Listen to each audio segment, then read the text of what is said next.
भारताने पाकिस्तानवर हल्ला केल्यानंतर आता पाकिस्तानकडून देखील भारतातल्या 3 राज्यांवरती अर्थात जम्मू काश्मीर, पंजाब आणि राजस्थान या तिन्ही राज्यांमधील काही प्रमुख शहरांवरती ड्रोन हल्ले केल्याचा प्रयत्न केला गेला आहे। मात्र हे सर्व ड्रोन भारताच्या लष्कराने हाणून पाडलेले आहेत। मात्र तरी देखील आता एकूणच भारत आणि पाकिस्तानमधली जी काही परिस्थिती आहे ती तणावाची होताना आपल्याला पाहायला मिळते। आणि या संदर्भातच बोलण्यासाठी आता आपल्या सोबत आहेत निवृत्त ब्रिगेडियर हेमंत महाजन सर, ज्या पद्धतीने एकूण वाटलं होतं की या सगळ्या हल्ल्यानंतर पाकिस्तान शांत बसेल, मात्र पाकिस्तानकडून कुठेतरी आगळीक होताना पाहायला मिळते आणि ज्या पद्धतीने ड्रोन हल्ले हे पाकिस्तानकडून आपल्या राज्यातल्या काही शहरांवरती होताना दिसत आहेत। असं आहे, पाकिस्तान शांत बसणार नाही, मनामध्ये कल्पना आणू नका ते शांत बसतील। कारण काय की ड्रोन नावाचा जो प्रकार आहे हे अत्यंत स्वस्त असं वेपन आहे।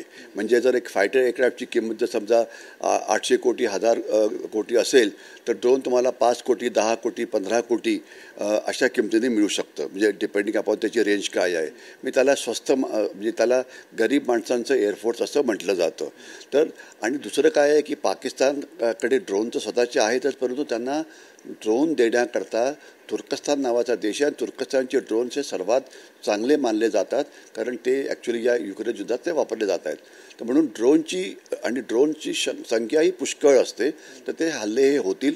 आणि त्यांनी सध्या केलेलं काय, आपण जर बघाल तर जे आपले सीमावर्ती राज्य आहेत, म्हणजे काश्मीरमध्ये समजा 2-3 मोठे जे शहरं आहेत, एक आहे उधमपूर, दुसरं आहे जम्मू, तिसरं आहे श्रीनगर, आणि मग अजून सीमेवरती पुंछ राजौरी वगैरे जो भाग आहे, पण ती खूप म्हणजे लहान शहर आहेत, तर त्याच्यावरती ड्रोनचे हल्ले म्हणजे होत आहेत, अशा प्रकारचे रिपोर्ट येत आहेत। आणि नंतर आपण जर बघितलं तर पंजाबमध्ये सीमावर्ती भागात जे आपले फिरोजपूर आहे, मग असे तर त्या ठिकाणी थोडंसं काही गेलं असं दिसतंय। मग तिसरं जे आपले राजस्थानचा जो भाग आहे सीमावर्ती भाग, तिथे ड्रोन गेले असं दिसतंय। आणि कारण ते सगळे ड्रोन्सच्या रेंजच्या आत आहेत। परंतु मला एवढंच सांगता येईल की बहुतेक सगळे ड्रोन्स हे शूट डाऊन केले जातील, कारण आपली अँटी एअरक्राफ्ट सिस्टीम ही अतिशय चांगली आहे। एखाद्यामधून निघून गेलं तर ती गोष्ट वेगळी, परंतु आपली एफिशियन्सी ही पुष्कळ बऱ्यापैकी आहे। आणि दुसरं जे आहे त्यांची क्षेपणास्त्र, तर ती क्षमता त्यांची थोडीशी कमी आहे, कारण एकदा ते वापरायला सुरुवात केली तर आपण पण त्याच्यावरती प्रतिहल्ले करू शकतो। आणि तिसरी जी क्षमता असते ती विमानाची, आणि आता अशा बातम्या येतात की 2 F-16 आणि 1-2 पाकिस्तानी 1-2 चायनीज विमानं ही आपण शूट डाऊन केलेली आहेत। तर मला असं वाटतं की ही विमानं म्हणजे त्यांच्या सीमेच्या आतूनच आपली जी क्षेपणास्त्र आहेत ती फायर करत असतील, तर त्यावेळेला ती शूट डाऊन झाली असावी असा एक माझा अंदाज आहे। तर म्हणजे आता सर्वात जास्त वापर जो आहे तो ड्रोन्सचा होतोय, त्याच्यानंतर थोड्या प्रमाणात क्षेपणास्त्रांचा होईल, आणि सर्वात कमी वापर जो आहे तो विमानाचा होईल। तर ही जी लढाई आहे, आपण पहिले सगळे ॲब्सॉर्ब करू। आपण काय करतोय, जे इतकं आपण काल परवा आपण मोठं हे केलं होतं की हवाई हल्ला झाला तर करायचं काय। अरे त्याची प्रॅक्टिस तुम्हाला आता माहिती पाहिजे, खास तर सीमावर्ती भागात की लाईट जायला पाहिजे, खाली येऊन आराम म्हणजे चुपचापणे बसायला पाहिजे, खोट्या बातम्यांवरती लक्ष द्यायला नको। तर ही आपण हीच प्रॅक्टिस करत होतो ना, तर तीच आपल्याला ती अंमलबजावणीत आणायला पाहिजे। कारण सिव्हिलियन वरती जर तिथे ड्रोन वगैरे आला तर त्याचं रक्षण करायला कोणीच नसतं ना, म्हणजे शस्त्र नसतात, म्हणजे चुकून जर ड्रोन साईडला लागलं तर म्हणून जास्त काळजी करू नये। सिव्हिलियन्सच्या ठिकाणी तिथे रक्षात्मक काम करणं हे आपलं काम आहे। आणि जिथे आपली मिलिटरी टार्गेट्स आहेत तर तिथे अँटी एअरक्राफ्ट डिफेन्स सिस्टीम असते, ती इफेक्टिव्ह होईल। आणि त्याच्यानंतर आपल्याकडनं हल्ला जाईल ते त्याच्या पुढे नक्कीच सुरू होईल, ज्याला प्रतिहल्ला म्हणायचं। कुठेतरी जी गोष्ट आपण टाळण्याचा प्रयत्न करत होतो ती गोष्ट आता होताना दिसते। अर्थात पाकिस्तान युद्धाकडे हे सगळं वाटचाल घेऊन जाताना दिसतंय का? कारण आज भारत आर्मीने देखील ट्विट केलंय की ज्यामध्ये म्हटलं की पाकिस्तान लष्कराने आपल्या रहिवासी जे काही एरियाज आहेत त्या ठिकाणी अशा पद्धतीचे हल्ले केलेले आहेत। आपण दहशतवादी अड्ड्यांवरती फक्त हल्ले केले होते, रहिवासी हल्ल्यांवरती हल्ले कुठेही केले नव्हते। मात्र पाकिस्तानचे मनसुबे मात्र वेगळे काहीतरी पाहायला मिळत आहेत। अगदी बरोबर आहे। त्यांनी जे पुंछवरती जे हल्ले तोफाच्या मदतीने जो पुंछवरती फायर केलेला आहे त्यात आपले 17 नागरिक मारले गेले आहेत, इन्क्लुडिंग एक गुरुद्वारा उद्ध्वस्त झालेला आहे। ठीक आहे ना, आपण कुठल्याही सिव्हिलियन टार्गेट्सवरती हल्ले केले नव्हते, पहिले फक्त दहशतवादीच होते, आणि आता आपण पाकिस्तानची जी लष्करी चौक्या आहेत ते टार्गेट करतोय।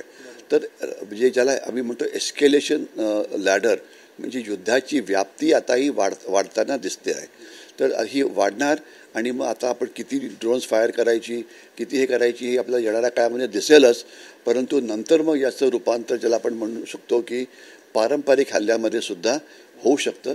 तर बघूया काय होतं आहे. पण आता त्यांनी ड्रोन वापरले, पुढे मिसाईल आणि या सगळ्या गोष्टी वाढत जाणार आहेत असं दिसतंय का? शक्यता नक्कीच आहे, कारण त्यांनी जर आपल्यावरती एक हल्ला केला तर आपल्याला त्याचं उत्तर द्यावंच लागेल आणि आपला प्रतिहल्ला होईल, त्यात काहीही डाऊट नको.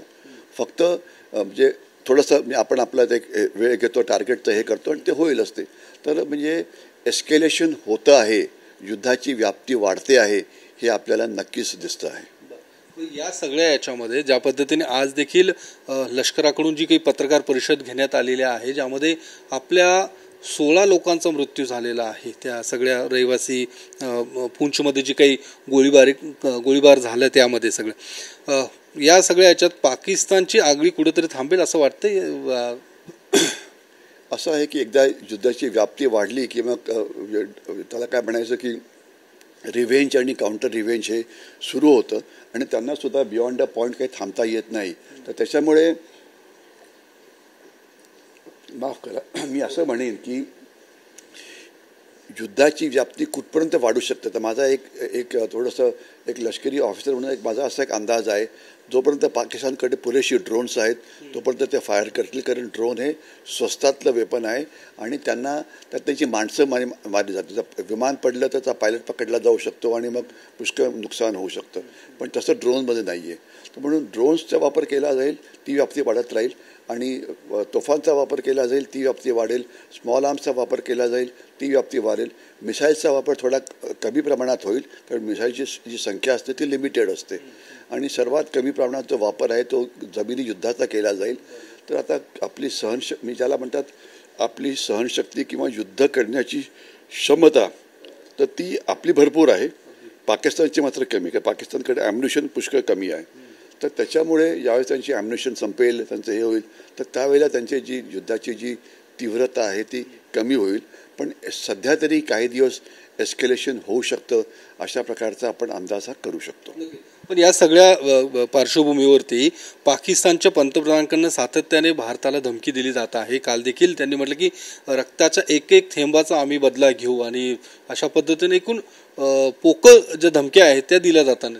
असं आहे, आता मला वाटतं आपण आता हे युद्ध पाकिस्तानच्या पंतप्रधानांच्या पलीकडचं गेलेलं आहे. आता त्याचे निर्णय जे घेतले जात आहेत ते लष्कर म्हणजे त्यांचे लष्कर प्रमुख आणि इतर करतायत, तर त्यांच्याकडे आता मला वाटतं दुर्लक्ष करावं, कारण ते कधीच म्हणजे ते म्हणजे जर तुम्ही त्याचे जर TV चॅनल बघितले तर त्यात काय दाखवतं, त्यांनी आम्ही भारताची 4 विमानं पाडली अशा प्रकारचे ते दावे करतात आणि जे त्यांना कधीच दाखवता आलं नाही आहे. तर त्याच्यामुळे आणि रोज ते काय दाखवायचा प्रयत्न करतील की भारताने जे हल्ले केले ते पूर्णपणे फेल झाले, जे आम्ही हल्ले केले ते पूर्णपणे यशस्वी झाले, अशा प्रकारचं ते युद्ध त्यांचं हे डिसइन्फॉर्मेशन वॉर हे सुरू आहे. तर पाकिस्तानच्या मीडियाकडे जास्त लक्ष देऊ नये, परंतु एवढं नक्की की आता युद्ध हे त्यांचं नेतृत्व म्हणजे ते युद्ध जे कंट्रोल करत आहे ते पाकिस्तानी सैन्य करत आहे आणि त्यांचे जे निर्णय असतील हे सैनिकी आधारावरती केलेले निर्णय असतील. ते शेवटचा प्रश्न सर, की पाकिस्तान सातत्याने म्हणत आलं की आमचा या दहशतवाद्यांशी काही संबंध नाही आहे, मात्र काल ज्यावेळी आपण भारताने या सगळ्या अड्ड्यांवर दहशतवादी अड्ड्यांवरती हल्ला केला त्यामध्ये दहशतवादी मारले गेलेत. मसूद अझहरचे जे काही घरातली लोक या सगळ्या हल्ल्यात मेलीत, मृत्युमुखी पडलीत, त्यांच्या ज्या सगळ्या दफनविधीला लष्करातले अधिकारी उपस्थित राहत आहेत, त्यासोबत त्याला ज्या पद्धतीने त्याची जी काही दफनविधी त्यांना पाकिस्तानी ध्वजने लपेटलं गेलं होतं. मग अशा पद्धतीचे हे मोठे पुरावे किंवा त्यांचा जो काही खरा चेहरा आहे पाकिस्तानचा तो समोर येताना दिसतोय. पाकिस्तान दहशतवादी कृत्य करतो, दहशतवादाचं एपिसेंटर आहे हे सगळ्या जगाला माहिती आहे. पण जर पुरावा म्हणून जगाला जर पुन्हा पुन्हा द्यायचा असेल तर आपण हे पुरावे नक्कीच देऊ शकतो की आता हे जे दहशतवादी गेले होते तर त्यांना म्हणजे जे कोणी गेले होते त्यांना तुम्ही त्यांच्या कॉफिनला, त्यांच्या शवपेटीला तुम्ही पाकिस्तानच्या ध्वजामध्ये का लपेटलं. ध्वजामध्ये कोणाला लपेटलं जातं, कोणतरी मोठा पुढारी असतो तो, किंवा म्हणजे एखादा राष्ट्रप्रमुख म्हणा असं म्हणा तसं, किंवा एखादे सैनिक प्रत्येक जो सैनिक म्हणजे त्याला वीरगती प्राप्त होते त्याला केलं जातं. तर आता जे ज्यांना लपेटलं जातं आहे तर ऑब्व्हियसली ते पाकिस्तानच्या दृष्टीने अतिशय महत्त्वाचे व्यक्ती आहेत म्हणून त्यांना केलं जाते ना. तर हा सुद्धा पुरावा आहे. जगाला सुद्धा हे माहिती आहे, पण आपण हे पुरावे पुन्हा पुन्हा एकत्र करून जगाच्या समोर मांडू शकतो, ज्याच्यामुळे जगाला नंतर थोडीशी जरा जागृती येईल आणि मग पाकिस्तानच्या विरोधात जे काही म्हणजे वर्ल्ड ओपिनियन तयार करायचं आहे पाकिस्तानला, म्हणजे 2-3 गोष्टी व्हायला पाहिजेत. पाकिस्तानला फायनान्शियल ॲक्शन टास्क फोर्सच्या ग्रे लिस्टमध्ये टाकायला पाहिजे, पाकिस्तानला एक दहशतवादी देश म्हणून पुरस्कृत करायला पाहिजे आणि जगाने पाकिस्तानच्यावर आर्थिक निर्बंध लावायला पाहिजेत. तर हे उपाय आपण पुरावे देत राहावे, आपली केस स्ट्रॉंग करत राहावी आणि डिप्लोमॅटिक लेवलला सुद्धा हे प्रयत्न जे आहेत ते करत राहावे की बघा पुरावा त्यांना कसं करता येते. ठीक. कॅमेरामन अभिजित पिसेसह मी योगेश बोरसे, TV9 मराठी, पुणे.